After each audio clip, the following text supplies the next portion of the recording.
नमस्कार दोस्तों, आपका स्वागत है इंडिया टैक्स सॉल्यूशंस में।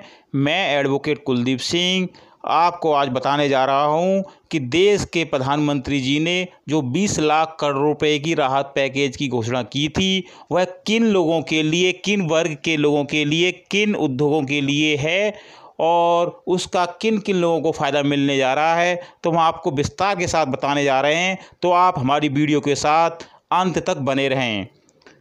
केंद्रीय वित्त मंत्री निर्मला सीतारमण ने बुधवार को 20 लाख करोड़ रुपए के राहत पैकेज की पोटली खोल दी। उन्होंने आत्मनिर्भर भारत का रोड मैप बनाने के लिए कई अहम ऐलान किए।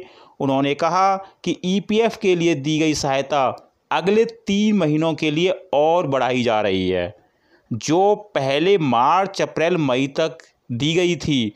वित्त मंत्री निर्मला सीतारमण ने कहा कि इस को जून, जुलाई और अगस्त में भी 15,000 से कम सैलरी वालों को ईपीएफ सरकार जमा करेगी। सरकार के इस ऐलान का फ़ायदा सिर्फ उन्हीं कंपनियों को मिलेगा। अब आप सोचेंगे किन किन कंपनियों के व्यक्तियों को इसका फ़ायदा मिलेगा, तो ये सिर्फ उन्हीं को मिलेगा जिन कंपनियों में 100 से कम कर्मचारी हैं और 90% कर्मचारी की सैलरी 15,000 रुपये से कम है। इससे कंपनी और कर्मचारी दोनों को फ़ायदा होगा। सरकार के इस कदम से 72 लाख कर्मचारियों को लाभ होगा। ईपीएफ में 2500 करोड़ रुपए का निवेश किया जाएगा। सरकार ने कर्मचारियों की टेक होम सैलरी बढ़ाने के लिए बड़ा कदम उठाया है। जिन कर्मचारियों का 24% ईपीएफ अंशदान सरकार नहीं भर रही है, यानी जिनकी सैलरी 15,000 से ज़्यादा है, उनके मामले में नियोक्ता और कर्मचारी, एम्प्लॉयर और एम्प्लॉई दोनों के लिए पीएफ में योगदान का प्रतिशत घटाकर 12 से 10% किया गया है। पहले क्या था दोस्तों कि 12% एम्प्लॉयर करता था और 12% एम्प्लॉई। अब दोनों के लिए 10-10% हो गया है। इससे नियोक्ताओं के पास 6,750 करोड़ रुपए की अतिरिक्त नकदी उपलब्ध होगी।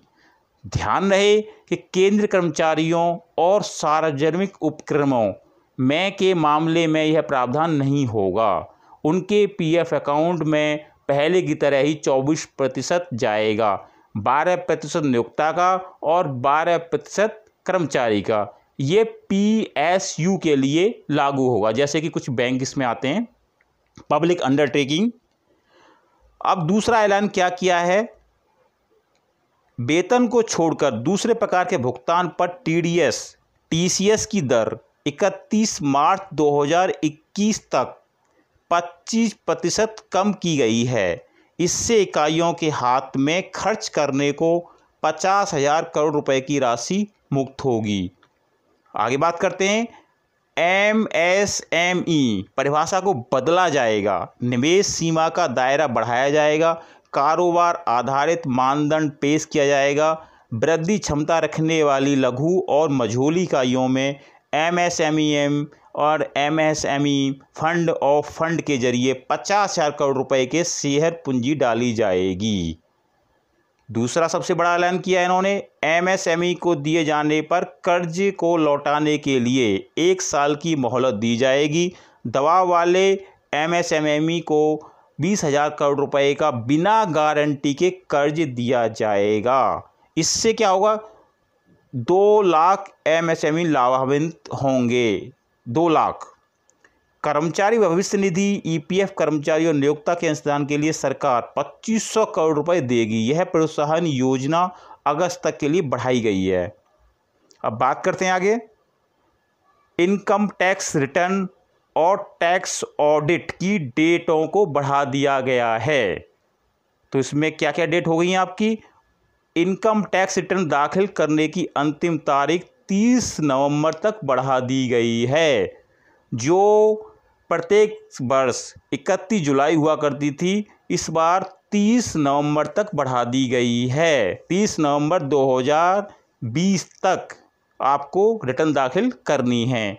इसके साथ ही साथ इनकम टैक्स ऑडिट की डेट 31 अक्टूबर और विवाद से विश्वास योजना जो लागू हुई है उसकी 31 दिसंबर 2020 तक बढ़ाई गई है। अब क्या होगा? करदाताओं को 18,000 करोड़ रुपए का रिफंड किया गया। 14 लाख करदाताओं को उसका लाभ मिलेगा।